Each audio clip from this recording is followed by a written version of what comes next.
Po sa verse 1, dito po sa John chapter 4, tandaan po natin ang nagsasalita po nito, walang iba kundi ang ating Panginoong Hesus Kristo. At kanya pong kausap po dito yung mga alagad, no? During the time kasama po si Thomas, no? Kaya nga si Thomas nagtanong po sa kanya. Kaya dito, sabi po ni Lord, sa verse 1, malinaw po na sabi niya dito, huwag magulumihanan ang inyong puso, magsisampalataya kayo sa Diyos, magsisampalataya naman kayo sa akin. So, ayaw po ni Lord na magkaroon po tayo ng panic sa buhay, no? Magkaroon po tayo ng pagkagulo ng kaisipan sapagkat tandaan po natin, ang mahalaga sa ating paglilingkod ay magtiwala, manampalataya sa ating Diyos at sa ating Panginoong Hesus Kristo, no?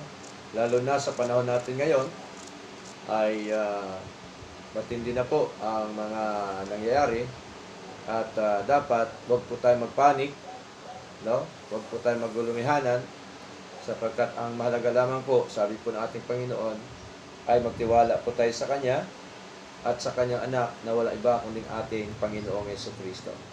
Ngayon, ang ating paksa po ay only Jesus Christ, no other than. No? Only Jesus Christ, no other than. Okay? Si Hesus Kristo lamang, wala nang iba. No, dapat 'yun ang sentro po ng ating kaisipan, ng ating buhay, ng ating paglilingkod sa Lord. At once na ito po ay ang ating lamang pa Hesus Kristo, siyang sentro ng ating paglilingkod, talaga hong ginagawa po natin ito para sa Kanya. Okay?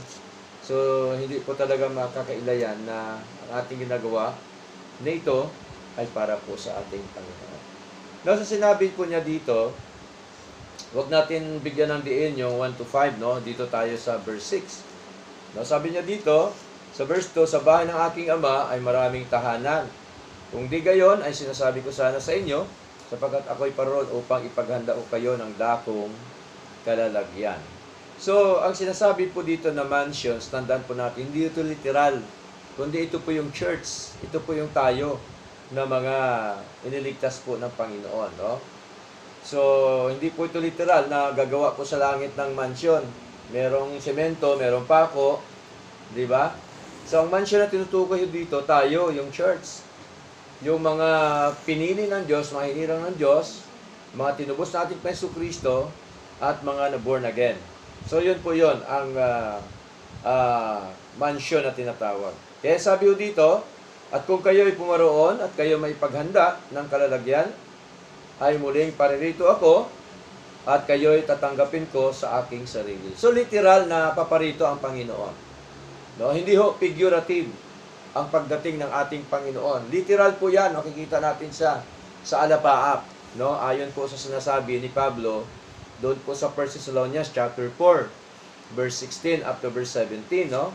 Kaya sabi po dito ng ating Panginoon, at kung ako'y pumaroon at kayo may paghanda ng kalalagyan, ay muling paririto ako at kayo tatanggapin ko sa aking sarili. Kasi po, anak tayo ng Diyos, no? Mananampalataya tayo, tinubos tayo ng ating Hesus Kristo, upang kung saan ako naroon, kayo naman ay dumuon. No? Kayo naman ay dumuon. So, kung saan ang ating Panginoon, doon din po tayo. Kasi po tayo ay tinubos ng ating Hesus Kristo. Verse 4, at kung saan ako paroroon, ay nalalaman ninyo ang daan. Kaya nga po, di po ba nagtanong po si Thomas, sabi ni Tomas, no? Sinasabi sa kanya ni Thomas, Panginoon, hindi namin nalalaman kung saan ka paroroon. Paano nga malalaman namin ang daan? So, maging si Thomas, hindi niya alam, no? Kung saan po yung daan ng kanyang nilalakaran, na kanilang nilalakaran. Hindi niya nalalaman, hindi niya alam Samantalang matagal na po siya nakasama po ng ating Panginoong Kristo. So sa verse 6, dito po tayo ngayon, sinabi sa kanya ni Jesus, ako ang daan at ang katotohanan at ang buhay. No? Sino man ay di makaparoon sa Ama, kundi sa pamamagitan ko. So dito po ay makita ho natin na ginamit po ni Lord ang word na daan. No? Parang ganito yan, parang ganyan daan. No? Ginamit po niya, but spiritually, ito po yung daan na kung saan ang sentro po ng buhay dapat ng isang tao, ang sentro po dapat ay ang ating Paiso Kristo. Siya po dapat lahat. No? Sapagkat sabi po niya, ay ako ang daan at ang katotohanan at ang buhay, sino man ay di makaparoon sa Ama, kundi sa pamamagitan ko. So, may mga bagay na nais po nating talakayin sa hapong po ito. Malinaw po, number 1, sa atin po pag-aaral po ngayon, si Kristo ang daan. No? Hindi ho dating daan. Hindi ho bagong daan. Hindi ho yung daan na literal. No? Kundi ito po ay espiritual na buhay natin na dapat po natin makita na si Kristo ang daan. No? Yung daan po ay itinakda po yan ng Diyos. Tandaan po natin. Sapagkat ang sabi niya, ako ang daan. Itinakda po yan ng Diyos, hindi po yan itinakda ng tao, o hindi po yan na itinakda ng panahon, o ng sensya na sinasabi ho nila, hindi ho, itinakda po yan ng Diyos. No? Kung may ibang daan, hindi na sana kailangan pumarito si Kristo. Di po ba? So siya lang talaga ang daan po. Daan saan? Daan ng ating kaligtasan. Tama? Daan ng ating kaligtasan sapagkat siya po ang nagtubos po sa atin. Okay? Daan ng ating paglilingkod, daan ng ating pamumuhay sa Kanya. Ang pahayag na ito ay napapakita na ang tao ay naligaw. No? Kaya po, sabi nila, ako ang daan, kasi maraming tao ngayon ang naliligaw. Okay? Naligaw ng daan, naligaw ng landas. Okay? At marami ngayon, mas sigit pa nila pinahalagahan yung tao kaysa ating Paiso Kristo. Di po ba? So, marami hong naligaw. Kaya po, sabi ni Lord, ako ang daan. Ang tao ay walang kakayahan lumapit sa Diyos. Tandaan po natin, kundi ang Diyos ang siyang naglapit sa atin kay Kristo. No? Hindi ho tayo ang naglapit sa ating Panginoon Kristo. No? Kundi ang Diyos ang siyang naglapit sa atin sa ating Panginoong Heso Kristo. Ano po ang katibayan? John chapter 6 verse 44. Babasahin po ni Sister Malo. Sige po. John chapter 6 verse 44. Katunayan na ang ang ating Diyos Ama ang siyang naglapit po sa atin sa ating Panginoong Kristo. Sige po, Sister. Walang tao na makalalapit sa akin maliban na dalhin siya ng Ama na nagsugo sa akin at ibabangon ko siya sa huling araw. Amen. So ang tanong po, meron po bang nagdala sa atin? Kasi sabi ni Lord, walang taong makalalapit sa akin maliban ng ang Amang nagsugo sa akin ang sa Kanya'y magdala sa akin. So may nagdala po ba sa atin? Ama. Yung Ama ang siyang nagdala sa atin. Ito po yung tinatawag na election, na chosen. Tayo mga hinirang, dinala ng Ama doon sa anak. Tama? Ano ang dahilan? Bakit tayo dinala? Sapagkat malinaw po dito na maliban ng Ama nagsugo sa akin, ang sa Kanya'y magdala sa akin, at siya'y aking ibabangon sa huling araw. Tingnan niyo po, ibig sabihin, mga kapatid, pag sinabi pong ibabangon, kundi tayo po ay ililigtas ng ating Panginoon, no? Sa ating kalagayang patay, espiritual. Tama po? So, ito po yung tinutukoy ng ating Diyos, ng ating Paiso Kristo, na tayo ay ibinigay ng Ama, inilapit ng Ama doon po sa ating Paiso Kristo. Kaya tandaan niyo po, ang John chapter 3 verse 16, ano sabi ni Lord doon? Anong sabi po doon ng ating Peso Kristo? For God so loved the world that He gave His only begotten Son. Di po ba? So, malinaw po yan na si Kristo po lahat ang siyang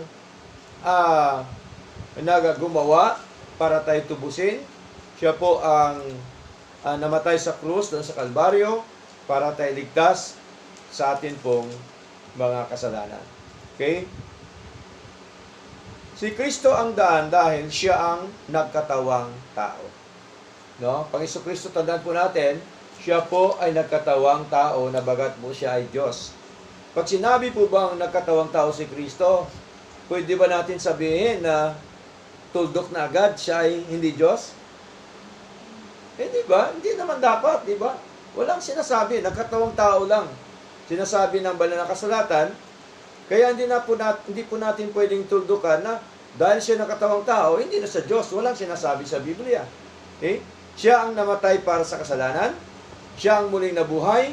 Siya ang tagapamagitan sa Ama. Sapagkat may isang Diyos at iisang tagapamagitan sa tao at sa Diyos Ama. Sino tagapamagitan? Pag sinabing tagapamagitan, siya po ang nagiging ginamit para tayo maligtas. Siya po ang nagtubos, no, ng ating kasalanan. Ito pong pagtubos ni Kristo, ito po ay ano po ito, yung fulfillment ng kaligtasan natin, no? Katibayan ng ating kaligtasan at buhay na walang hanggan. So malinaw po, no? At basahin po natin 1 Timothy chapter 2 verse 5. Okay?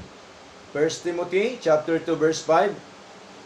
Basahin po ni Sister Agnes po. 1 Timothy chapter 2 verse 5.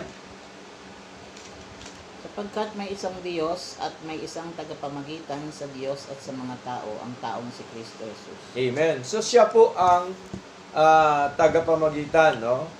Siya po ang tinatawag po na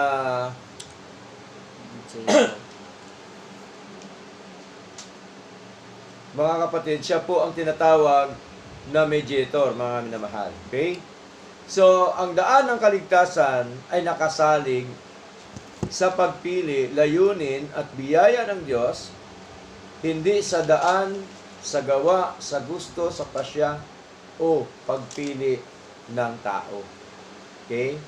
So, sa Lord po talaga, dahil sa biyaya ng Diyos, ay binigyan tayo ng daan ng kaligtasan nito na walang iba kundi ang ating Panginoong Jesucristo. Number 2, si Kristo ang katotohanan.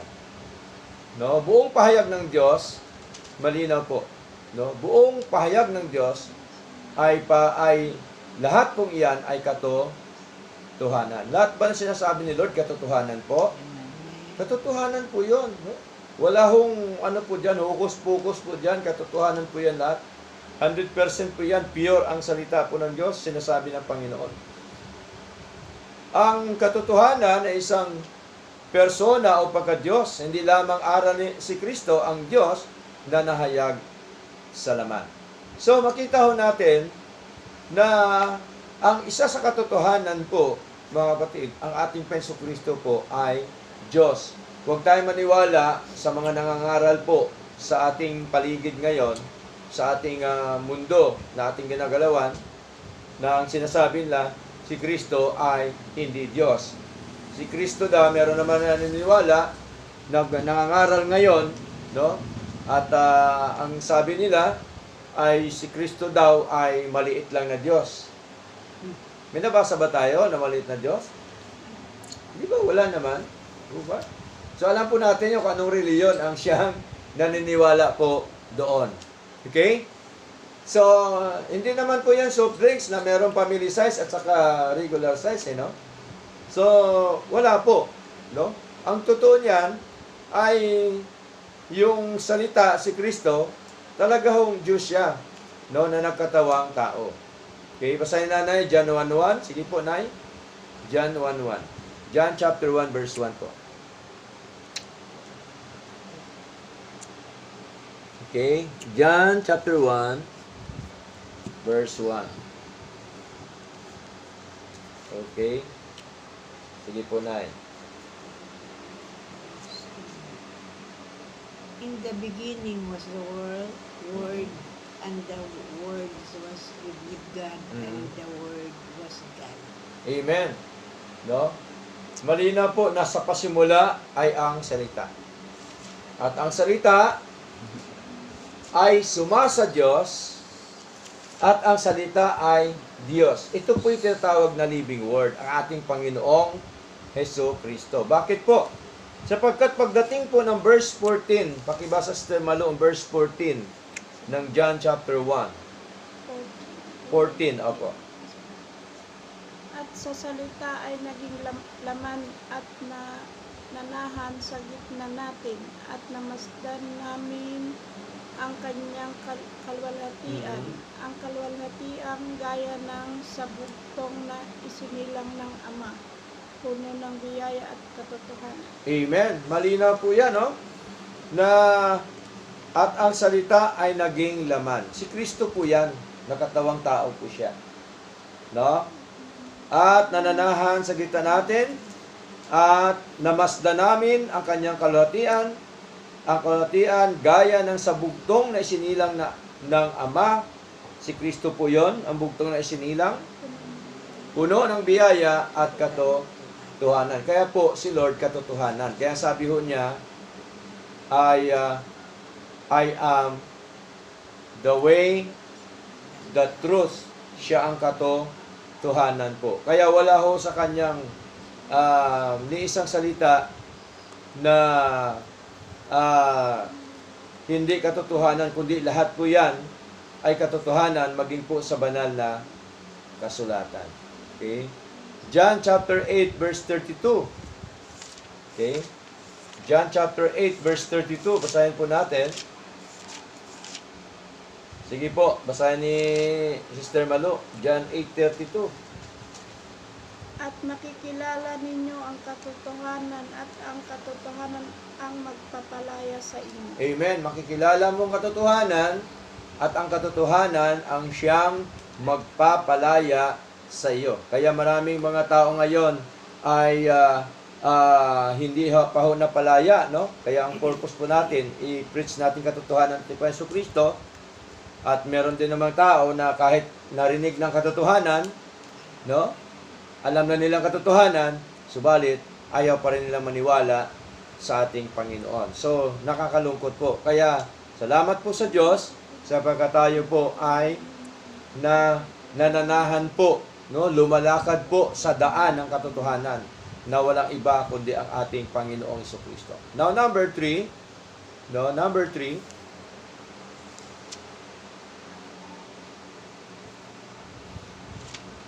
si Kristo ang buhay. Buhay bago pananampalataya. No? Ibig sabihin, ito po yung buhay na walang hanggan na binigay po ng Diyos. Ang buhay ay nasa kay Kristo lamang. No? Tandaan po natin ang espiritual na buhay ay nagmumula kay Kristo. Sa makatuwid, binigyan tayo ng buhay na walang hanggan. Tandaan po natin, si Kristo ang siyang nagbigay sa atin ng buhay na walang hanggan.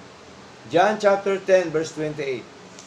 Para malaman po natin kung sino talaga ang nagbigay. Ang pastor ba? Ang tao ba? Ang relihiyon ba nagbigay ng walang hanggang buhay? Okay? Ang relihiyon, ang mga grupo ba? Ang samahan ba? Ang nagbigay ng buhay na walang hanggan? Si Kristo po ang nagbigay ng buhay na walang hanggan. Okay, basahin po ni Nanay Lenny po. John chapter 10 verse 28. At ako ay nagbigay sa kanila ng walang hanggang buhay. At sila ay hindi kailanman mapahamak. Ni maagaw sila ng sinumang tao mula sa aking kamay. Amen. Malinaw po, no? Binigyan tayo ng buhay na walang hanggan. Ang nagsasalita po dyan ang ating Panginoong Hesus Kristo. No? Ang kanyang kausap po, yung kanyang mga tupa, no? Ang kanyang mga apostol, ang kanyang mga lingkod, ang kanyang mga disipulo, ang mga tagasunod sa kanya. yun po ang kanyang mga kausap during the time nung siya po ay nangangaral. Kaya malinaw po yan, no? Nang nagbigay sa atin ang buhay walang hanggan, walang iba kundi ang ating Panginoong Yesu Kristo. Kaya sabi natin pa Yesu Kristo I am the way, the truth, and the life. Siya po ang buhay po natin, no? Kaya po tayo, sa ating kalagayang patay, tayo po'y binuhay niya. Basahin po natin, Ephesians chapter 2, verse 1. Okay? Sige po, basahin ni Sister Malo, Ephesians chapter 2, verse 1.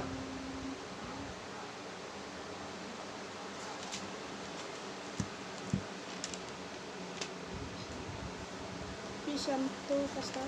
Ephesians chapter 2, verse 1 po. At kayo na mga patay sa mga paglabag at mga kasalanan ay binuhay niya. So, tingnan mo, sinong niya ng ating Panginoon, ng ating Diyos. Okay? So, dati, ang kalagayan natin, patay tayo, spiritual. No? Sa anong dahilan tayo patay? Dahil sa kasalanan at pagsuway. Malinaw po yon na tayo po ay binuhay niya. Ito po yung ating kalagayang patay, spiritual. Tayo po ay binuhay ng ating Diyos, no, ng ating Panginoon. Kaya ano pa po? No? John chapter 5 verse 25. Okay? Basahin po Sister Agnes ang John chapter 5 verse 25.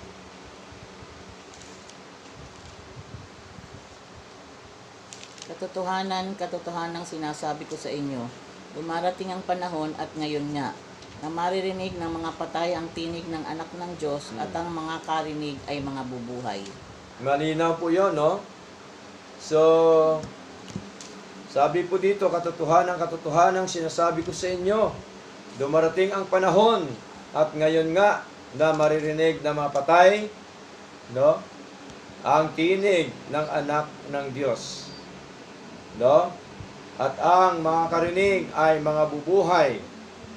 So, ano ho ang tinutukoy po dito na maririnig ng mga patay during the time doon po sa ginawa po ng ating Panginoong Yesu Kristo. Kaya ang sabi niya, at ang mga karinig ay mga bubuhay. Okay? So si Kristo po ang bumubuhay sa atin, sa ating kalagayang espiritual. Ang Ebanghelyo ay hindi nagbibigay ng buhay. Tandaan po natin, ito po yung Word of God, hindi po ito nagbibigay ng buhay. Sino hong nagbigay ng buhay sa atin? Ang ating Panginoong Hesus Kristo. Tandaan po natin yan, no? So, ano pa po? No? Ito ay nagpapahayag na at nagpapakain ng buhay na ibinigay na ng Diyos sa atin. So, ito po yon, ang Ebanghelyo, nagpapahayag yon bilang pagkain, no, ng ating mga kaluluwa. Tama? Di ba ang preaching, pangangaral, galing salita ng Diyos, ito po yung pinapakain, binibigay doon sa mga anak po ng Diyos, doon sa church, no? Kaya po mahalaga yung feeding ng salita po ng Diyos. Okay? Number 4, walang sinuman makaparoroon. Ganap na kawala ng kakayahan ng tao. No? Wala hong makakaparoon sa anak po ng Diyos o sa ating Hesus Kristo. Wala hong kakayanan yung tao na iligtas po niya ang kanyang sarili. Tama? Wala ho yun. Sinuman ay di makaparoon sa Ama.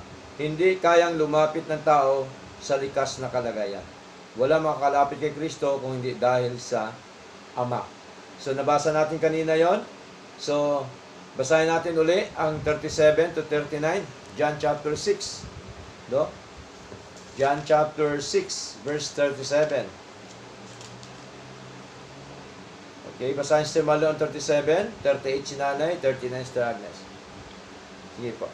Lahat ng ibinigay ng Ama sa akin ay lalapit sa akin at siya na lumalapit sa akin ay hindi ko kailanman itataboy. Amen, no? Lahat daw ibigay ng Ama sa Kanya, tayo po yun, tinubos ni Kristo, tutubusin po niya at tinubos na nga po, tapos na yung pagtubos sa atin, malinaw po, no?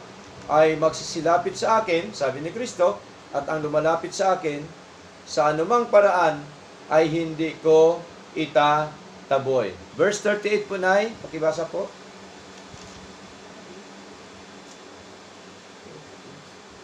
Sapagkat ako ay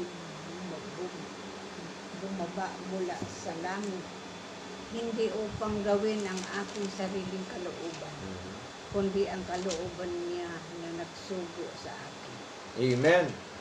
So, kalooban po, no, ng ating Ama, na tayo po ay ilapit doon sa ating Panginoong Jesucristo. At tandaan po natin, ang isinugo po ng Ama, walang iba kundi ang ating Panginoong Jesucristo. Wala po siyang ibang pang sinugo. No? Wala siyang ibang sinugo ng mga founder ng simbahan. No?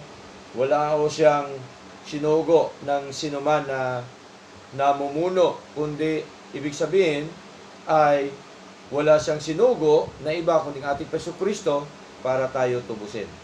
No? Para tayo iligtas sa atin pong pagkakasala, sa ating minanang kasalanan kay Adan at kay Eva. Verse 39, si Agnes. At ito ang kalooban ng nagsugo sa akin, na sa lahat ng ibinigay niya sa akin ay huwag kong iwala ang anuman, kundi ibangon sa huling araw. Amen. So malinaw, yung ibangon sa huling araw, yung pagparito na po yan ng ating Jesucristo, na tayo po ay kukunin po ng ating Panginoon. So, ang mga nilapit na Ama sa ating Jesucristo, tayo po yon, yung mga hinirang po niya before the foundation of the Word. Malinaw po yan, maraming talata po yan, no? Pabalik-balik na lang po natin na binabasa po yan. Verse number 5, kundi sa pamamagitan po.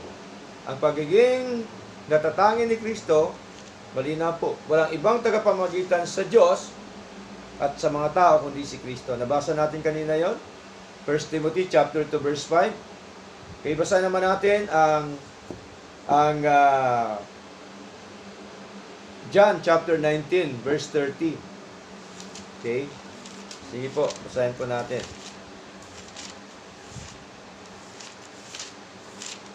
John chapter 19 verse 30. Nang matanggap nga ni Jesus ang suka ay sinabi niya, naganap na, at iniyukayok ang kanyang ulo at nalagot ang kanyang hininga. Amen. Malinaw po yun, no? So, noong time na yon na napako po ang ating Jesucristo at binigyan po siya ng suka, no? Kaya ang sabi po niya, no, it is finished. Tapos na po yung kanyang pagtubos sa atin, tapos na ang kanyang pagligtas sa atin, kaya ang kaligtasan po, hindi ho gagawin pa lang, kundi tapos na. Ginawa na po yan ng Diyos sa atin. Hindi yung bukas pa lang, hindi yung tatanggapin mo pa lang, at saka ka maligtas, hindi yung sasabihan ka pa lang ng pastor na ganito gawin mo para ka maligtas, hindi ho. Kundi, ang kaligtasan po ay tapos na. Ginawa na po ng ating Panginoong Jesucristo, ginawa na ng Ama, ginawa na po ng Anak, at ginawa na po ng Banal na Espiritu. So, malinaw po sa ating pag-aaral na ito, na kung saan ay sa ating pangwakas, mga kapatid, hindi ginawang posible ni Kristo ang kaligtasan. Kanyang tinapos at tiniyak ito. Kasi marami naniwala, posible na gano'n, hindi o. No? Yung kaligtasan, kanyang tinapos, kanyang ginawa, at tiyak na ang kaligtasan natin. So wala na po yung pagdududa po ron. Okay? Sapagkat ginawa na po yan ng ating Panginoong Jesucristo. Ang kaligtasan ay sa Panginoon. Mula sa simula hanggang sa wakas, mga kapatid, sa ating buong buhay, Ginawa na po yan ni Lord, ipinahayag ng Ebanghelyo ng Kristo lamang ang tamang daan, puro katotohanan, at tunay na buhay. Kaya sabi ho niya dito, I am the way, the truth, and the life. Kaya ang ating paksa kanina, malinaw po, only Jesus Christ, no other than. Purin po ang ating Panginoon. Tayong lahat po ay